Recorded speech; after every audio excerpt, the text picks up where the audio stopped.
Welcome back, Dr. K here. In our last video, we discussed the problem of omnipotence, or the problem of omnipotence and incorruptibility for Anselm's account of God. In this video, we're going to continue our discussion of problems for Anselm's account of God. And in particular, we're going to discuss what I call the problem of justice and mercy for Anselm's account. So what is the problem of justice and mercy for Anselm's account of God? Well, the first thing we want to say is that it is an incompatibility problem. That's to say, it's a charge against his account of God that it posits two or more attributes of God that are incompatible. That's to say, that can't be had at the same time. So generally, it's going to be a charge against Anselm's account of God, which says that it's internally inconsistent. What is that charge? How exactly does it go? The problem of justice and mercy. So the problem is this. Anselm takes greatest conceivable being theology to entail that God is both just and merciful. But these attributes are incompatible. That's to say, something can't both be just and merciful at the same time. Let's talk this out now in a little more detail. So why does Anselm take greatest conceivable being theology to entail that God is both just and merciful? Well, by now this should be kind of routine for you. What's it greater to be? Just or unjust? It's greater to be just.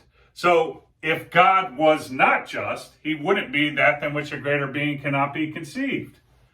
But he is that than which a greater being cannot be conceived, so he's just, right? So if we start with the idea that God is the greatest conceivable being, or he's that than which a greater being cannot be conceived, and we also take it to be that being just is greater than being unjust, then it follows God is just. What about mercy? Again, it's the routine deduction. What's it greater to be? Merciful or unmerciful? Anselm wants to hold it's greater to be merciful. And so given that it's greater to be merciful than not, if God was not merciful, he wouldn't be the greatest conceivable being. He wouldn't be that than which a greater being cannot be conceived. But that's the definition of God. He is that than which a greater being cannot be conceived. Therefore, he's merciful, right? So if we start with this definition of God as that than which a greater being cannot be conceived, and we take it with Anselm that it's greater to be just than unjust and greater to be merciful than unmerciful, then it's going to follow that God is both just and merciful. That's going to come out of those claims, right? So that's an explanation for why Anselm takes greatest conceivable being theology to entail that God is just and to entail that God is merciful. Now, why should we think that these attributes are incompatible?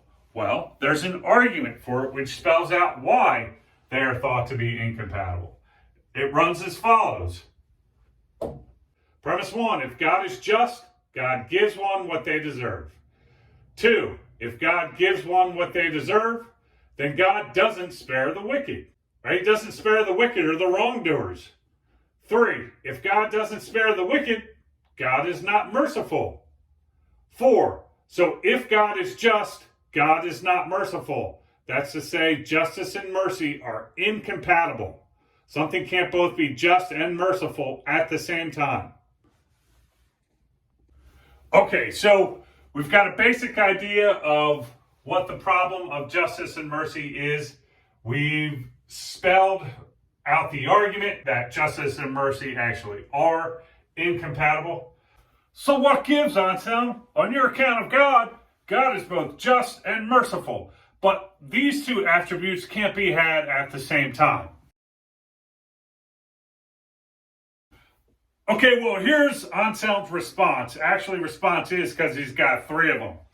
The first is that it's a mystery and possibly beyond our comprehension.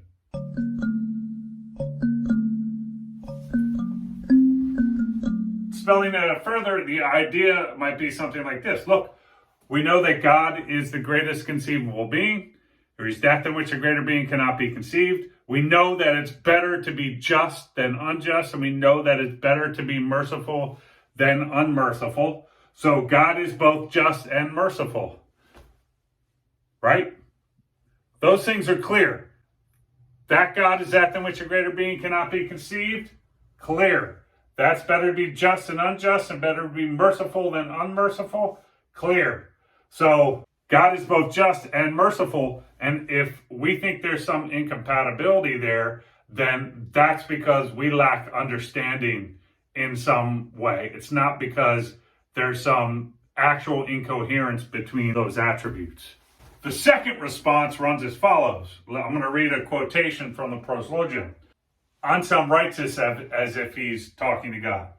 Even if it's difficult to understand how your mercy coexists with your justice, one must believe that it is in no way opposed to justice, because it flows out of your goodness, and there is no goodness apart from justice. So the idea here is that God is good, and his mercifulness comes out of his goodness, and his justice comes out of his goodness.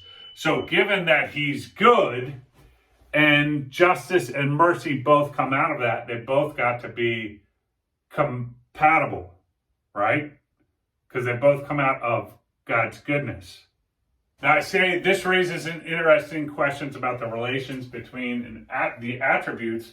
Remember, on the divine simplicity theory, they were all ultimately taken to be identical. So here, that seems to be being highlighted by Anselm when he says to God that your mercifulness flows out of your goodness, and there is no goodness apart from justice.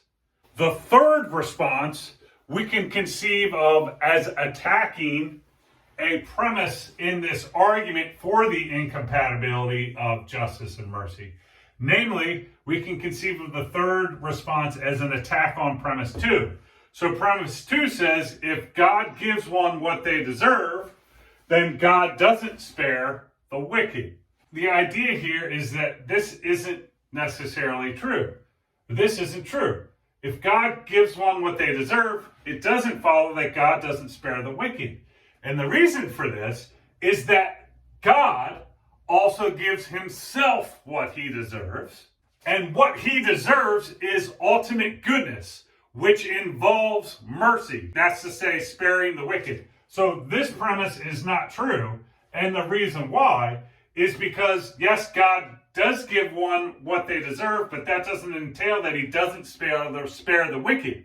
Because he himself is also involved in this equation, and he has to give himself what he deserves, and what he deserves is ultimate goodness, and that involves sparing the wicked. Okay, so in this video, we discussed a problem for Anselm's account of God, namely the problem of justice and mercy. We discussed what the problem was, namely, it was that Anselm's account of God involves God being both merciful and just, because he thinks these are entailed by greatest conceivable being theology, but those two attributes are incompatible. They can't be had at the same time.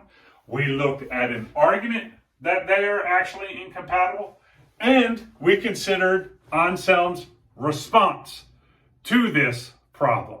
And there were three. As usual, there's more to say. There's questions to be asked, critiques to be made, objections to be raised. And if you have any of these things to say, or if you have any questions or comments you'd like to add to the discussion, I'd love to see them in the comments below. So at the conclusion of this video, we're concluding our discussion of Anselm. So we're closing the book on the Proslogium. So I'll see you in the next video. Bye, Anselm. Dr. K out.